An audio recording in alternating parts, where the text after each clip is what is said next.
અમદાવાદના ભાવડા પાટિયા નજીક એક કંપનીમાં આગ લાગવાની ઘટના બની છે।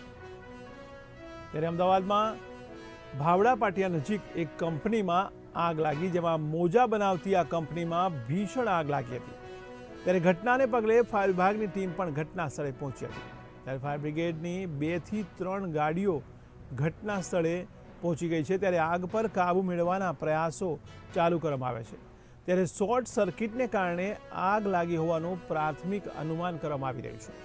તો મહત્વના સમાચાર અમદાવાદથી સામે આવી રહ્યા છે। ત્યારે અમદાવાદના ભાવડા પાટિયા નજીક એક કંપનીમાં આગ લાગવાની ઘટના બની છે, જેમાં મોજા બનાવતી કંપનીમાં ભીષણ આગ લાગી છે। ત્યારે ઘટનાને પગલે ફાયર વિભાગની ટીમ પણ ઘટના સ્થળે પહોંચી ગઈ છે। ત્યારે ફાયર બ્રિગેડની 2 થી 3 ગાડીઓ ઘટના સ્થળે પહોંચી આગ પર કાબૂ મેળવવાના પ્રયાસો કરી રહી છે। ત્યારે શોર્ટ સર્કિટને કારણે આગ લાગી હોવાનું અનુમાન કરવામાં આવી રહ્યું છે। ત્યારે આગને કારણે ધુમાડાના ગોટે ગોટા દેખાઈ રહ્યા છે। ત્યારે આગને કારણે અફરાતફરીનો માહોલ પણ સર્જાયો છે। તો મહત્વના સમાચાર અમદાવાદથી। ત્યારે અમદાવાદના ભાવડા પાટિયા નજીક આગની ઘટના બનવા પામી છે, જેમાં ભાવડા પાટિયા પાસે મોજા બનાવતી આ કંપનીમાં આગ લાગવાની ઘટના બની છે। જોકે ફાયર વિભાગની ટીમો ઘટના સ્થળે પહોંચી આગ પર કાબૂ મેળવવાના પ્રયાસો કરી રહી છે।